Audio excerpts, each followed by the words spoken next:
Hey, it's Troy Casey, the Certified Health Nut. Here I am in Hermosa Beach, California today. I'm here to interview a Check 4 practitioner, Jay Sable. Is that how you say your name? Yep. And Jay has been working on solutions for the planet. And this is where the Certified Health Nut's head has been.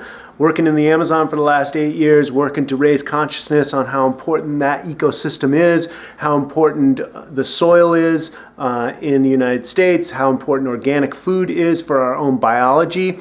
And so for the last year or so, I've been formulating new ideas to take the Certified Health Nut message to the next level. What is it going to take for humanity to create a sustainable working environment, economy, energy systems, education? What is it going to take for us to put this all together and so we can have a happy, healthy, harmonious existence on this planet? So my head recently, especially over the summer when I was out camping, started revolving around, the solutions. The human being, it looks like we are the problem. We are creating a lot of the problems that are happening on this planet. A lot of it comes from an oil top-down situation that we're working on.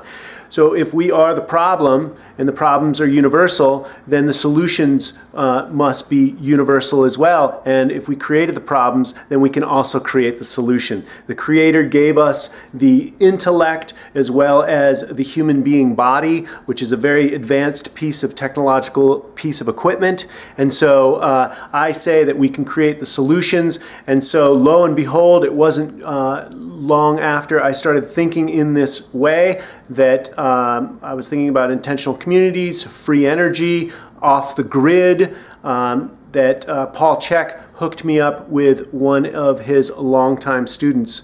And so without further ado, I will bring on Jay Sable. So here you go, Jay, right here. Yep. Jay, welcome to the show. Thanks. Great to be here. So tell the viewers a little bit about your background. Sure. I went to University of Washington for an engineering degree, and a couple years into that process, I realized that that really wasn't the path I wanted to follow, and I became very, very inspired by health and fitness. And through that process, I became an entrepreneur. And in the engineering process, I was looking at my future and thinking about, well, where am I going with my life and what does this mean? And I realized that I was on a path that was going to take me probably about 40 years to really retire into the life that I really wanted and to live a vibrant and healthy life. And I realized that an entrepreneurial path would be a better way to go. And so I started looking at my options and became inspired by health and fitness and got into that and discovered Paul Chek's work and further inspiration and invested my life in studying everything that he had produced. And that started leading towards understanding comprehensive health as far as psychological health, as far as physical health, and looking at the concept of what really leads to happy, whole people. And over a period of about 15 years, that developed into the project that I'm running now, which is One Community, and creating complete sustainable infrastructure to be able to ultimately set people free. To provide infrastructure that provides more than it takes from the earth and the lives of people, and to really make a difference in all aspects of individuals' lives as well as our planet as a whole. So you're an engineer, and that taught you early on, or you got a glimpse that wasn't going to deliver you to the life that you wanted. Is that correct? Yeah. And then from there, you had a passion for health, and you found Paul Chek, and you got whatever degree of health that you achieved, and you realized that the planet and the human being are directly related, and that maybe there was some help that was required on the planet. Yes. Yeah. So when you talk about onecommunityglobal.org, is that the website? Yeah. onecommunityglobal.org, and you talk about sustainable systems, what does sustainable mean? And hey, is what we're doing not sustainable right now? Yeah, I think most people would agree that what we're doing right now isn't sustainable. So when I think about sustainable systems, I think of two different branches of sustainability. There's physical sustainability, which are the basic foundations that a lot of third world countries right now don't even have: food, energy, and housing. And then there's an emotional sustainability component as well, which is looking at the psychology of happiness and achieving and meeting our values and feeling fulfilled and knowing that our life has meaning and those kinds of things. And the model that we've created is putting those two things together and recognizing that if you build true physical sustainability, you can lower your overhead, you can create an environment that is maximally supportive of emotional sustainability. And so our project is putting those two things together as a path to global transformation and positively and permanently affecting the lives of everybody on this planet within our lifetime through self-replicating teacher demonstration communities, villages, and cities that share this model and teach others how to duplicate it, and making it easy enough, affordable enough, and attractive enough so that people really want to participate. And so a lot of your recent work has been actually researching and developing the infrastructure. Is that correct? Exactly. Yeah. 3 years full-time now. This is what I've been doing.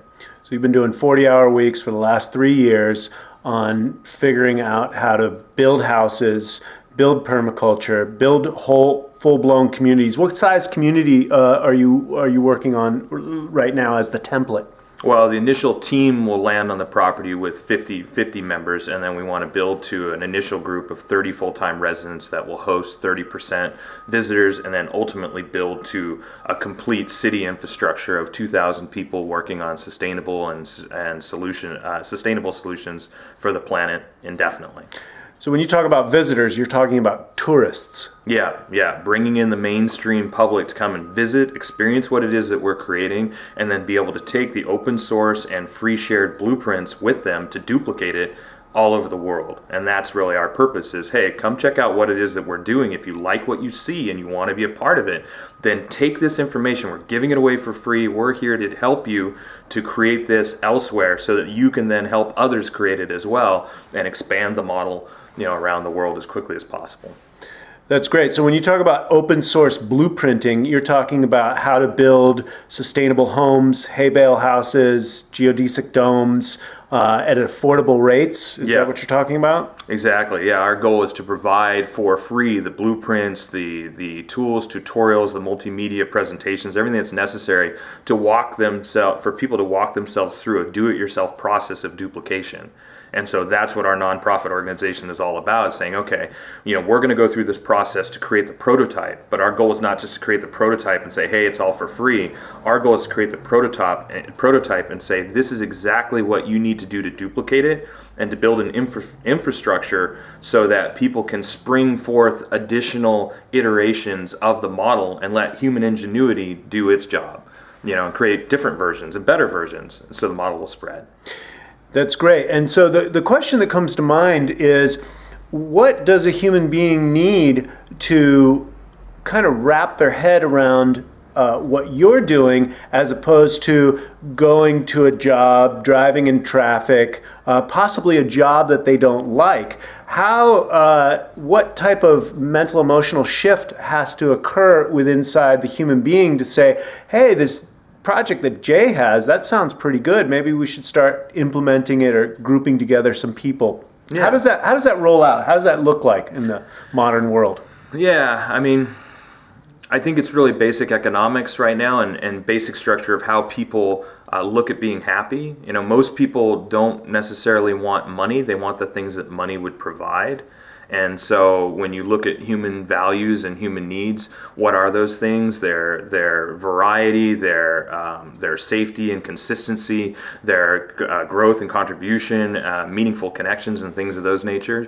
And so really what we're putting together is showing that you can create that kind of stability in your life that most people are working a traditional job towards. And this is what I realized through my college career is like, wait a minute, this isn't necessarily, there's a faster path to the goal that I want to achieve. And so let me focus on creating the fastest path as possible. And then that's evolved into a nonprofit organization that's here to share that with other people. And that path is really the basic economic structure of that is lowering overhead through sustainable infrastructure, producing your own food because it's higher quality, and teaching people how easy that is, and then eliminating all the time that people are spending right now, commuting to work, taking their kids to school, going shopping, going out to try and find their recreational activities, and creating a complete environment that's like the sustainable Club Med environment where people can live that way all the time.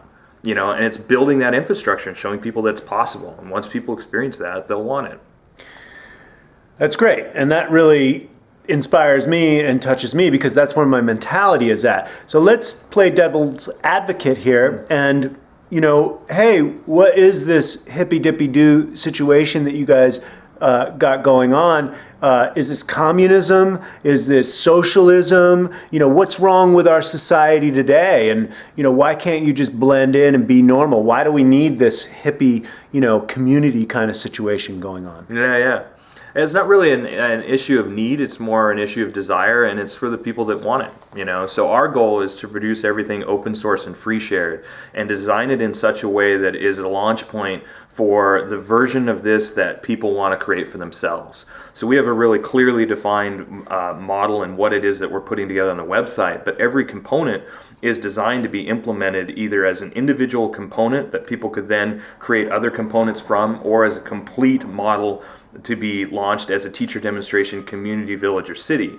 What kind of governmental structure people want to operate within that. When you start talking about communism and socialism, you could set up whatever model you want with that. We have the way that we're defining it on the website, but the idea is to really provide maximum flexibility so that individual values, wants, needs, and desires can be expressed in the way that works best for any group of people wanting to come together and create something that really makes a difference in the world.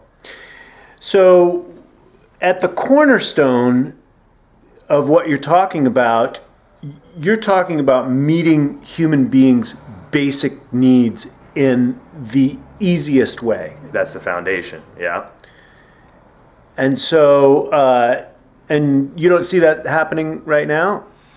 Oh, I think, in a developed nation like the United States, those basic needs are definitely being met. We don't have as many people starving or homeless, but when you look on a global scale, 40,000 people are starving to death every single day, and we have, 100 million homeless people and a quarter of humanity that doesn't even have access to electricity. So in a developed nation like what we have right now, we'd like to create something better for then something that most people would consider to be a better way of living that still meets those needs because they're already being met. But what people in developed nations, I think most people would agree that what people in developed nations right now are looking for is a higher quality of life. Like, they're not worried about whether or not they're going to get their meal tomorrow. They're not worried about a roof over their head, maybe a little bit, like paying the bills and stuff. But they're really interested in, how can I feel more fulfilled? How can I spend more time with my kids? How can I spend more time with my family? How can I reduce my bills? How can I not be slave to my possessions? That kind of stuff. How can I have more time to grow my own food? I mean, I'm farmer market guy, but I want higher quality nutrition. Totally. And how can I eat food that's not, covered with pesticides and poison? How can I breathe air that's not, loaded with lead and mercury? And how can I drink water that I know is going to be healthy for me? How can I avoid cancer? These kinds of things. And so we can address all of those things simultaneously. The knowledge exists, the desire exists. And so we're here to provide a clear path and then, help people to apply that path. That's great. So a lot of what you talked about just a few seconds ago with the lead and the arsenic in the air and then other contaminants in the water and the food, ultimately a lot of that comes down to oil and the way we're utilizing energy right now. So what are some of the solutions that you've come up with for quote unquote getting off the grid, getting off the energy grid, creating our own energy, new energy, future energy, those types of concepts? Yeah. Our approach is a comprehensive approach. Step number one is conservation, really looking at teaching people how they can reduce their use in ways that work with their lifestyles so it's not a big sacrifice. I think a lot of people really feel like the like the intentional community movement, the sustainability movement is some return to the Stone Ages, and it's really not. Where we're moving right now is into the future. We're moving there powerfully, we're moving there quickly, and there's a lot of amazing things on the horizon and things that are happening right now with sustainable energy that could reduce people's bills, give them more free time to do the things that they want because they have less expenses, and they can be applied right now. There's a lot of government help, there's a lot of grants and different things that are out there, a lot of financing options, so it doesn't take much of an internet search to see what's available. We want to provide the next step of that and say, well, if you build a home that's super founded on conservation, and if you create a lifestyle that really revolves around these things, that you'll have more time to do the things that you want, and the food quality and all this stuff, it all goes together. And that's the key, is really combining the thought process and recognizing that we're looking for a solution and not a bandage, and the solution is going to be comprehensive. And so that's what we want to define really clearly for people. Great. So you've been working on it for 3 years. And so what is your forecast for manifestation of the One Community template, actually? My guess is that we will begin building in 2015. So we're still seeking major funding, but we've got a lot of irons in the fire, and the templates and all the details that we're working on right now, all the blueprints, the actual architectural plans, putting things into CAD, putting things into 3D, working out plumbing, providing all of those details so that people, it's a complete education program as well, and really getting the word out. It's accelerating every single week. And we got an amazing team working on things. So my prediction would be that we'll be building and multiply what we're doing now probably 100-fold come 2015. And so we're just doing everything necessary to be shovel ready and providing open source tools and resources that are usable right now. You can go to our website and you can access education materials and stuff like that that could be used right now in people's homes. You can access amazing gardening stuff and plant details and things like that you're not going to find anywhere else. And so, and same thing with blueprints and stuff like that. It's already available. So you're talking about housing, you're talking about sewage, you're talking about greenhouses, you're talking about infrastructure as far as community. You're talking about whatever size roads that you're going to build for this community. You're talking about all this stuff, yes? Yeah, exactly. And then also social architecture on top of that, the concept of stewardship and creating botanical gardens and a global collaborative and cooperative of people that are not just meeting their own needs, but are really interested in feeding information and data into a global database so that other people can have access to that, and then evolving and growing that as a global cooperative that's interested in doing the right thing and helping more and more people. Great. And so you're not anti per se. You are actually looking to work with the current systems that we're operating with. Yes? Yeah, absolutely. Yeah. Our philosophy is that, it is possible to operate and make decisions for the highest good of all. And so with things like the Occupy movement and all these things that have happened, our philosophy is that there's a solution here that works for the 1%, it works for the 99%, it works for the libertarians, it works for the Republicans, it works for the Democrats. And the foundation of creating that is by putting it out open source, making sure that we're super non-ideological about everything that we're doing, and just providing solutions so that people can use them in the way that works best for them. So brass tacks technology and infrastructure that works for all human beings. Exactly. Wow, so that's great. So what do you need right now? Well, the number one thing we need right now is funding. We are a 501c3 nonprofit organization, and ultimately we're seeking somebody that would help us invest in the property that we identified 3 years ago, and we've been working with for 3 years. We want to get that property off the market, and so that's the number one thing that we're seeking right now, is help with that. And what kind of money are we talking about? $3 million.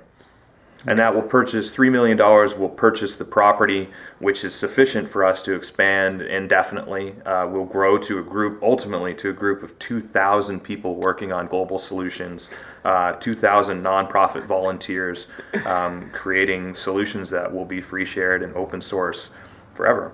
That sounds good to me. Sounds like I might find a home for my own energy. Yep. What I want to do and create, and instead of trying to put my square peg in the round hole of existence right now. Yeah. So that sounds great. And so again, where's the best place to get a hold of you? Contact us through our website, onecommunityglobal.org. There's an immense amount of information. Everything I'm talking about is there in complete detail. Food, energy, housing, for-profit and non-profit highest good business model, stewardship, open source and free shared education for life program.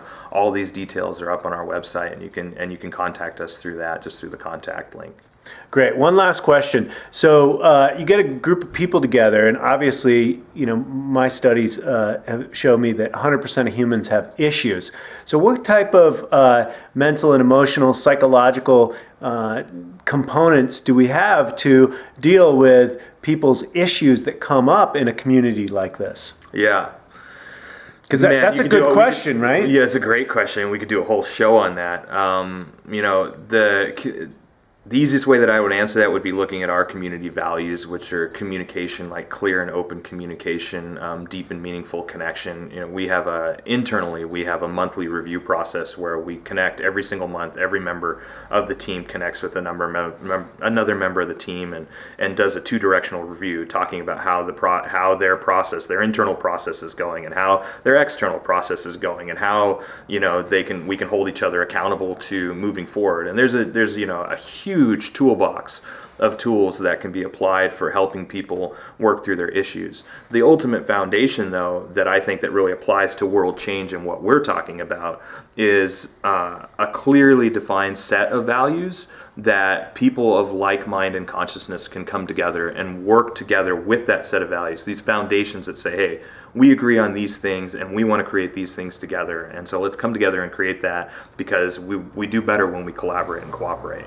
And so, what are some of these values, right off the top of your head? You're talking about, well, freedom, diversity would be huge values. Freedom for people to be who they are, understanding that, to judge people based on their gender, to judge people based on the color of their skin, to judge people based on their age. Like, these things don't, for us, based on their wackiness. Their wackiness, yeah, exactly. Their political leanings, doesn't that, for us, that's a foundational value, and so along with that would be freedom as a foundational value, also recognizing that individual lifestyle choices are really our people's preferences. And so, who are we to judge, to support that and recognize that goes hand in hand with diversity, because our diversity makes us stronger and adds more richness to the entire experience.